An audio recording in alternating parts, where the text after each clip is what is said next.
रुपए होंगे फिर भी तुझे देगी नहीं। हाँ देती तो फाट जा। क्या बे? नोट नोट नोट नोट फट जाती। तुम साले हमें बेवकूफ समझ रहे हो। तुम्हारे बारे में सारे डिपार्टमेंट को मालूम है कि जितनी चिंता तुझे तनख्वाह और खाने के लिए होती है उस तरह से तू कभी ठीक से ड्यूटी नहीं करता है। हमसे करवावत हो क्या बे? हम कर दे तो 9 महीना 10 दिन याद रहे तुमका। क्या चीज? ड्यूटी। ड्यूटी करोगे जी। तुम्हारे बारे में मुझे अच्छी तरह मालूम है जी कि तुम्हारी ड्यूटी जिस जगह पर लगाई जाती है जी जिस हल्के में लगाई जाती है जी रास्ते में जाते हो साले कंबल बिछा के सो जाते हो। हाँ, तो कीका मारदारी कहाँ मर रही। वहाँ पर चोरी हो जाए जी डकैती बढ़ जाए जी या किसी का 302 हो जाए जी तो उनसे साले कोई मतलब नहीं रहता है। जी साला गधा कहीं का। जी आज का पेपर तूने पढ़ा है? जी देखो प्रेस वालों ने जी हमवर्दी वालों पर जी किस तरह से कीचड़ उछाले हैं। जी इतना उल्टा सीधा छाप दिया है जी कि गलियों में निकलना मुश्किल हो गया तो है। गली गली का है, चलो बगिया बगिया भाग चलो। और नीचे देखो जी डाकू कहर सिंह के बारे में जी क्या प्रेस वालों ने दिया है। जी डाकू कहर सिंह जी डाकू कालिया जी डाकू भैरव सिंह जी डाकू ज्वाला सिंह जी इन सभी डाकुओं ने इस इलाके को तबाह कर रखा है। जी हाई कमान का आदेश आया हुआ है कि जितनी जल्दी हो सके डाकू कहर सिंह अरेस्ट होना चाहिए। जी अगर वो अरेस्ट नहीं हुआ जी तो पूरा का पूरा थाना सस्पेंड हो जाएगा। जी हमारे और तुम्हारे बदन पर वर्दी नहीं रहेगी। जी इसलिए हमें हर हाल में जी डाकू कहर सिंह को अरेस्ट करना है। जी डाकू कहर सिंह के ऊपर सरकार ने 50,000 रुपए का इनाम रखा है। जी अगर तुम लोग उसे अरेस्ट कर लोगे ना जी तो 50,000 रुपए का इनाम तुम लोगों को मिल जाएगा जी और साथ साथ तुम्हारा प्रमोशन भी हो जाएगा। जी और मैंने सुना है कि तुम्हारी ड्यूटी 2 नंबर हल्के में लगती है। जी 2 नंबर हल्का तो चंबल का एरिया आता है। जी तब तो तुम्हें चंबल के बारे में सारी जानकारी होगी। जी अगर तुम्हें जानकारी है जी तो वो जानकारी तुम मुझे बताओ। जी हम कैसे भी करके जी कहर सिंह को अरेस्ट करेंगे। जी मैं तुमसे जी नहीं पूछ रहा हूँ, जी मैं तुमसे डाकू कहर सिंह के बारे में जानना चाहता हूँ जी और तुमको मालूम भी है जी तो तुम मुझे बताते क्यों नहीं हो। जी हर बात में जी जी हर बात में जी जी तुम्हारी जी जी से तो मैं परेशान हो गया हूँ। जी एक तरफ तो हाई कमान का फोन आता है जी जवाब देते देते मैं परेशान हो गया हूँ जी और दूसरी तरफ तुम उसके बारे में जानते हो जी फिर भी मुझे बताते नहीं हो। जी हर बात में जी जी हर बात में जी जी गधे हो क्या। जी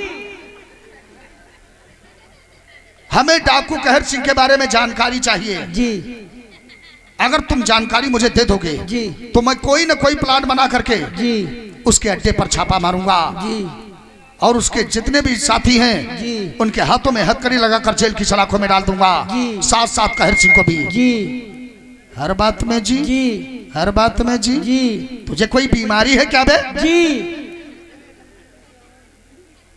हमें डाकू कहर सिंह के बारे में जानकारी चाहिए जी और तुमको मालूम है जी तो मुझे बता दो ना। जी हर बात में जी जी हर बात में जी जी तुम साले जी का ठेका लेकर पैदा हुए हो क्या। जी ये बताओ साहब तुम्हारे 3 स्टार लाग है, तुम्हारा हौदा बड़ा है। होता क्यों? हाँ वहाँ है तो तुमका साहेब जी ना कही तो का महतारी बुआ गरियाई।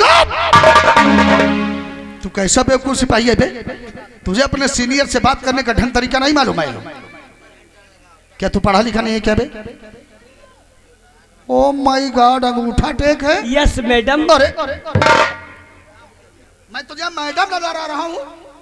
अरे मैडम तेरे साइड में खड़ी है साला अंधा कहीं का। तो तू पढ़ा लिखा नहीं है तब तुझे नौकरी कैसे मिल गई बे। तेल लगा के। साले तेल लगाने से क्यों नौकरी मिलती है। हाँ साहब पहले हम रिपार्ट में नहीं रही। रिपार्ट नहीं से डिपार्ट कहते हैं। हाँ साहब पहले ही वन विभाग में हम नहीं रही। कौन सा विभाग है। वन विभाग नहीं नहीं ये लोग तुझे लकड़ी काटने वाले नजर आ रहे हैं। मैं तुझे फॉरेस्टर नजर आ रहा हूँ। उत्तर प्रदेश पुलिस विभाग। हाँ साहब पहले ही हम ईमान नहीं रहे साहब, हम पहले ही थाने में भंडारी रहे साहब। वैसे तू भंडारी जैसा दिखता भी है। हो साहब पहले ही थाने में भंडारी रहे साहब तो जो बड़के साहब आर के तिवारी रहे साहब वो जैसे गस्त से वापस आवे बल्ले के करू तेल उनके ऊपर जुटिया है परी मालिश करता था। हाँ साहब खूब मालिश की हैं, कम से कम 15-16 महीना मालिश की हैं साहब। अच्छा नहीं तो हमका तेल लगा हवलदारी नौकरी देंगे। हाँ तो उन्होंने तेरे बारे में बहुत अच्छा सोचा। हाँ साहब वो सोचन कि तुम्हारे बाल बच्चे बहुत सही गर है, तुम्हारे बाल बच्चे सुकून से जी सके, हम तुमका नौकरी हवलदारी वाली दे दे कि मैं तुम परेशान और दिक्कत मन ना हो। तेरे बारे में उन्होंने बहुत अच्छा सोचा। हाँ साहब लेकिन तू उसका नाजायज फायदा उठा रहा है। नहीं साहब। 16 कथा कहीं का। हमारी बात कान खोल कर सुनो जी। हमें हर हाल में डाकू कहर सिंह को अरेस्ट करना है। उसके ठिकाने उसके अड्डे कहां पर हैं हम उनका पता जरूर लगाएंगे। अब उनके अंडा हम नहीं जाने कहाँ जाए। अंडा? मैं उसके अड्डे के बारे में बात कर रहा हूं और तू अंडों की दुकान लेकर के घूम रहा है। जी आज हम चंबल में रेट मारेंगे। क्या हो गया? इधर आ इधर आ इधर आ इधर आ इधर आ इधर आ इधर आ। तेरे कहने का मतलब क्या है रे? तेरे कहने का मतलब क्या है? कम से कम 15-16 साल हम साहब बताओ पढ़े लिखे हैं साहब और इतना मतलब परेशानी उठाए हैं साहब। हम रेप करावे ठोरवाए। मैं रेट मारने की बात कर रहा हूं और तू साला रेप की बात कर रहा है। रेट यानी छापा मारने की बात कर रहा हूं। तो तुम जानत हम पढ़े लिखे नहीं, हमका हिंदी में बताओ साहब, तुम अंग्रेजी हमसे काहे